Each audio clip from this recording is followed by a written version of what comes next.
Hello everyone. देखिए ये question देखते हैं क्या है हमारा अगला। बायो-सैवर्ट का नियम। किसी धारावाही वृत्तीय पाश के केंद्र पर उत्पन्न चुंबकीय क्षेत्र हेतु व्यंजक प्राप्त कीजिए। तो बायो-सैवर्ट ने क्या बताया था?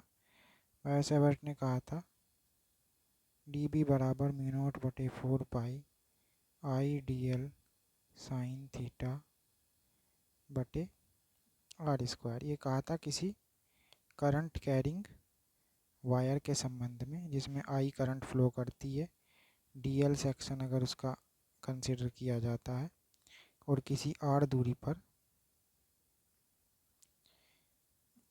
पर जो है वहाँ से चुंबकीय क्षेत्र की गणना की जाती है, तो वो इस तरह से होती है। ठीक है, ये बायो-सैवर्ट का नियम था, इसे देख लेंगे। मैं भी फिलहाल इस वाले अगले को डिस्कस कर रहा हूँ। किसी धारावाही वृत्तीय पाश के केंद्र पर उत्पन्न चुंबकीय क्षेत्र हेतु व्यंजक क्या है। ठीक है, तो इसे किस तरह से लिखते हैं कि मान लिया एक तार है, उसको राउंड शेप में देकर 8 मीटर की त्रिज्या का एक वृत्ताकार लूप बनाया जाता है। ठीक है, त्रिज्या इसकी होती है स्मॉल आर। ठीक है, इसके केंद्र पर उत्पन्न चुंबकीय क्षेत्र, तो केंद्र ये है, इसके केंद्र पर उत्पन्न चुंबकीय क्षेत्र की गणना करने के लिए दूरी हो गई आर, इस पर एक छोटा सा लेंथ का एलिमेंट ले लेते हैं, उसे कहते हैं डीएल। ठीक है, डीएल हो गया, दूरी आर हो गई है। ठीक है, तो अब इसमें देखते हैं कि फॉर्मूला लगेगा किस तरह से। तो एक छोटा एलिमेंट डीएल यहाँ पर मान लेते हैं, इस तरह से होगा। छोटे छोटे छोटे डीएल से पूरा जो वायर है वो फॉर्मूला मान लेते हैं कि छोटा डीएल यहाँ है, छोटा डीएल यहाँ है, छोटा छोटा छोटा। फिर इन सबको इंटीग्रेशन के माध्यम से हम कैलकुलेट करते हैं, सारा एक जोड़कर। ठीक है, तो देखिए यहाँ से और यहाँ पे निकालना है, यहाँ निकालना है। ठीक है, तो इधर से यहाँ, इससे यहाँ, इससे यहाँ, इससे यहाँ, इससे। ठीक है, तो छोटे छोटे में हम ये फॉर्मूला जो है लगा देंगे। तो इस वाले के लिए देखते हैं, म्यू नॉट अपॉन 4 पाई तो कांस्टेंट है, आई करंट इसमें फ्लो कर रही है।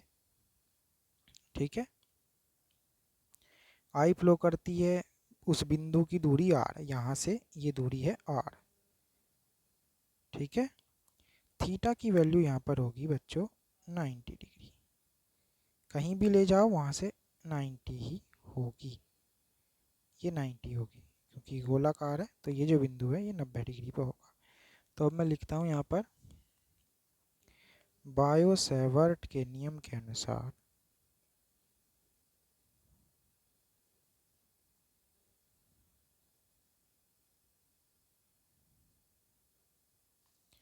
नियमानुसार डीएल के कारण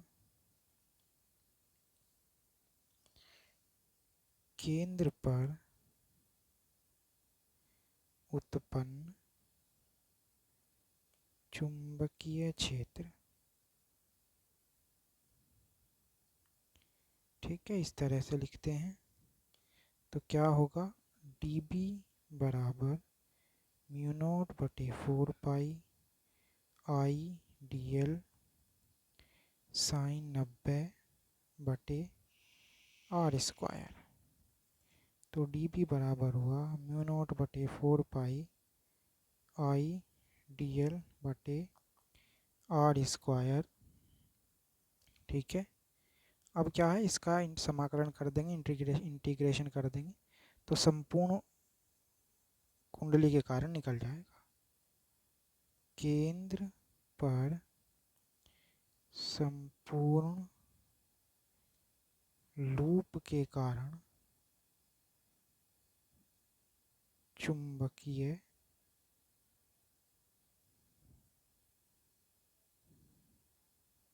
क्षेत्र, उसे कहते हैं कैपिटल बी, और वो होता है इंटीग्रेशन डीबी। तो इंटीग्रेशन डीबी में क्या होगा, बी बराबर म्यू नॉट बटे 4 पाई आई बटे आर स्क्वायर और डीएल का होगा इंटीग्रेशन। ठीक है, तो डीएल का इंटीग्रेशन जब होगा तो छोटा पोर्शन तो था डीएल, पूरा कितना है, पूरा कितना है, पूरा है 2πr। ठीक है ना, वृत्त है तो पूरी लंबाई है, एल का मतलब है स्मॉल लंबाई, जो स्मॉल सेक्शन लिया था वो था डीएल, और पूरी लंबाई होगी 2πr। तो इंटीग्रेशन डीएल बनेगा यहाँ पर 2πr, म्यू नॉट बटे 4π आई बटे आर स्क्वायर गुणा 2πr। ठीक है, एक आर से आर कट जाता है, पाई से पाई और 2 से 4, तो b बराबर आता है म्यू नॉट आई बटे 2r। ये है वृत्ताकार लूप के कारण केंद्र पर चुंबकीय क्षेत्र। यह है लूप के कारण। और अगर कुंडली है, कुंडली का मतलब कई सारे लूप हैं इस तरह से, तब क्या होगा, अगर n फेरे हैं, n फेरों की कुंडली है, तब b बराबर होगा n म्यू नॉट आई बटे 2r। n की गुणा हो जाती है, जितने फेरे हैं उतने गुणा इसमें हो जाती है। ठीक है, यहाँ तक ये हो गया, इसका डेरिवेशन, व्यंजक प्राप्त हो गया। इसके बाद देखते हैं धारावाही पास के कारण चुंबकीय आघूर्ण क्या होगा। आघूर्ण का फॉर्मूला होता है चुंबकीय आघूर्ण, इंग्लिश में कहते हैं मैग्नेटिक मोमेंट। चुंबकीय आघूर्ण का फॉर्मूला है m बराबर आई ए। ठीक है, तो आई की ज़रूरत पड़ेगी हमें चुंबकीय आघूर्ण निकालने के लिए, और ए की ज़रूरत पड़ेगी। ठीक है, तो आई यहाँ से निकाल लेंगे हम। ठीक है, यहाँ से निकाल लेंगे आई, तो आई बराबर होगा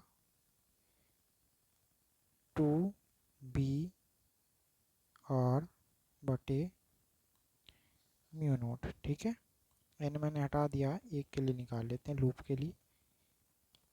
ठीक है, 2b r बटे म्यू नॉट, और r की वैल्यू क्या होगी,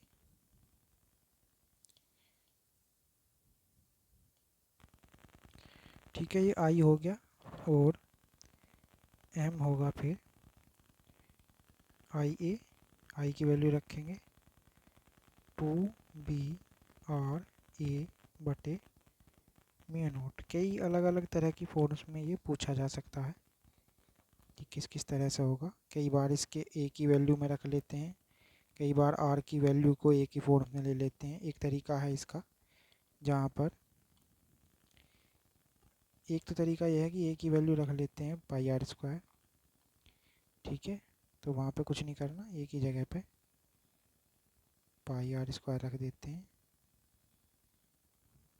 तो ये हो जाता है 2πb r³ बटे म्यू नॉट। एक तो ये तरीका है। दूसरा तरीका ये है इसका कि r की वैल्यू रख लेते हैं a की फॉर्म्स में, तो r की वैल्यू यहाँ से निकलती है √a बटे पाई, इसको रख लेते हैं यहाँ पर। ठीक है, इसे रख लो, m बराबर इसमें ये वाली जो इक्वेशन है इसमें रख लेते हैं r की वैल्यू 2b बटे म्यू नॉट, r की वैल्यू है √a बटे पाई, और एक है बाहर a। ठीक है, इसको फिर इस तरह से लिख लिया जाता है 4b² a³ बटे म्यू नॉट स्क्वायर पाई। एक तरीका इसका ये चुंबकीय आघूर्ण क्या, ये जो मैं बता रहा हूँ ये इस वाले पोर्शन की बात है। ठीक है, तो ये इस तरह से पूरा क्वेश्चन हो गया, यहाँ पर इतना इसमें था। ठीक है।